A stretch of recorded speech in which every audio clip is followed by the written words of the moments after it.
皆さんこんにちは、にじゃにです。今期のアニメもそろそろ終盤に差し掛かってきているところだと思うんですけども、ここ最近のアニメの終盤の追い込みみたいなものがすごすぎて、ストーリーの展開もそうなんですけども、作画、演出などなど、やばい作品をピックアップして感想なんかをちょっとお話ししていきたいと思います。まずは呪術廻戦。呪術廻戦はもう渋谷事変入ってからずっと展開、作画ともに、やばいんですけども、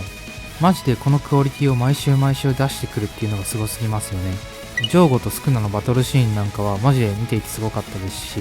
見ていて目が離せなくなるほどのバトルでした。そしてスクナの圧倒的強者感も、すごかったんですけども、伏黒パパの全能感、しかも呪力なしっていうところがまたかっこいいですよね。で伏黒と再会した際に満足げな顔をして、去っていきましたけども、江戸転生みたいな感じで去っていって、伏黒パパは伏黒のことを気にしていないようでしっかり気にかけていたんだなっていう、そんなことがわかるようなシーンでした。そしてアニメ勢がめちゃめちゃびっくりしたであろうナナミンのこのシーンなんですけども、原作勢からしたらこの展開は分かっていて、ついにここまで来てしまったかというような感じなんですよね。ナナミンがいない呪術廻戦はなんか寂しいですけども、渋谷事変マジでこれからも面白いのでぜひ最後まで見ていきたいと思います。続いての作品がアンデッド・アンラックです。この作品は誰かに触れただけで、不運を呼び込んでしまうヒロインのフーコと不死のアンデッドであるアンディが出会って、フーコの不運を利用して自分を殺す不運を呼び込もうとするようなストーリーになっています。この他にも否定者と言われる何かを否定して代わりに特殊な能力を得ているキャラたちとのバトルも展開されていきます。彼らはユニオンという組織でいろいろあって、フーコとアンディもその組織に加入することになります。そこではアポカリプスという本みたいなものが、ミッションを出していて、ユニオンのメンバーがそれを達成していき、達成できなければ世界に大きな影響が起こってしまうというような、面白い設定があったりする作品です。この作品の面白いのはアンディの誰の目も気にしないような感じが見ていて清々しかったり、不死の能力を生かした技なんかが、少年心をくすぐられるような感じですごく面白いです。特に3話で披露された5点着地が出た時はマジで笑ってしまいました。高所から着地するのに、足裏、すね横、お尻、背中と、順番に着地して衝撃を抑えているんですけども、ユーモアセンス抜群のシーンだったかなと思ってます。そして8話ぐらいからアンディの本当の能力みたいなものが解放されるんですけども、この時のシェンとの約束をするシーンや、シェンが、2つ目の約束が守れそうにないからと言って、敵対していたはずのユニオンのメンバー全員が出てきて、助けに入るっていう感じなんかはまさにさすがジャンプ作品だなっていうふうに思いました。これからの展開がねマジで楽しみなので、まだ見ていないっていう人はぜひ見てほしいと思います。続いては早々のフリーレンです。今期の派遣ヒットアニメなんですけども、最初はちょっとセンセーショナルな、考察要素のある演出が多かったんですけども、物語後半に入っていくにつれてバトルシーンも多くなり、面白さが、だんだんと増していっているような気がしています。特に8話9話ぐらいの、弾頭台のアウラが出てくるあたりからマジでやばかったと思います。弾頭台のアウラとフリーレンの戦いのところで、フリーレンとフラーメンのやり取りの回想のシーンが出てきていて、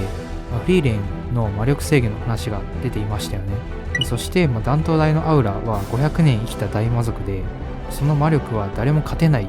て思っていたら、フリーレンがアウラお前の前にいるのは1000年生きた大魔法使いだって言って、アウラのものとは比べ物にならないくらいの魔力が溢れ出してきて、このシーンはマジで鳥肌が立ちましたよね。フリーレンやるときやるじゃんって感じがマジでかっこよかったです。でこのシーンもやばいんですけども、フェルンとリグナーの戦いのところも、すごくかっこいいなって思ってます。まずこの戦いの最中に、フェルンの表情が一切変わらないんですけども、そこがね、見ていてフェルンの余裕感みたいなものが出ていてすごく良かったです。あのフリーレンよりも魔法を打つスピードが速いっていうのもフリーレンすごいのみたいな感じになりますし、リグナの攻撃をほぼノールックで撃ち落としているところなんかマジでかっこよすぎます。そしてフェルンがここを歩いているシーンなんですけども、まっすぐ進んでいるんではなくて、なんかモデル歩きみたいに少しクロスしながら歩いているんですよね。個人的にこのシーンがグッときて、フェルンこんなに強かったっけみたいな気持ちになりました。ついついシュタルクの方がね派手な戦い方をするので、フェルンの戦いあまりなかったんですけども、ここに来てフェルンの強さが、見れてよかったなと思います。はい、最後は、ウマ娘シーズン3第9話のところです。この回見た人がわかると思うんですけども、マジで激アツの回でした。今までになかった演出っていうのが加えられていて、なんか見ていてあれ違うアニメなのかなって一瞬思ってしまいました。この回は天皇賞春の G1 レースで北サンブラックと里のダイヤモンドの2回目の、バトルだったわけなんですけども、このレースが始まる前のオープニングムービーですよね。こういう動画はJRA で実際に、放送されていたりするんですけども、それと再現度がめちゃくちゃ高くて、競馬をかじっている人であればめちゃくちゃ興奮したんじゃないかなっていうふうに思います。もうここでぐっと心をつかまれているんですけども、北サンブラックと里のダイヤモンドのレースですね。レース中の演出がマジで、激アツでした。レース終盤最後の直線のところに差し掛かるあたりで、北サンブラックと里のダイヤモンドからオーラみたいなのが、湧き出てきて、この2人が最後、1着争いをすることになると思いきや、一瞬ね時が止まったような演出が入って、心臓がドクンというような、音が鳴って、北サンブラックが、さらにスパートをかけるんですけども、ここの演出がマジで今までの馬娘にはないような演出で、びっくりしたんですけども、なんて言うんでしょう、会場にいないと味わえないような臨場感っていうものを、画面越しに感じたシーンでした。北サンブラック役の声優さんの演技もすごかったですし、実況もいい味を出しているなっていうふうに思っています。鍛えられた肉体が研ぎ澄まされた精神が積み重ねた努力かって言って、実況しているものを聞いてもう泣きそうになりましたね。北サンブラックは最後の最後まで誰も横に並ばせることなく、1着でゴール。ここ最近のアニメで一番熱くなったシーンかなっていうふうに思ってます。馬娘ですが、しっかり現実の競馬に基づいて制作されていたりするので、天皇賞春、北サンブラックが取るっていうことは分かってはいたんですけども、それでもなお、視聴者の期待を超えてくる演出で本当に最高の回でした。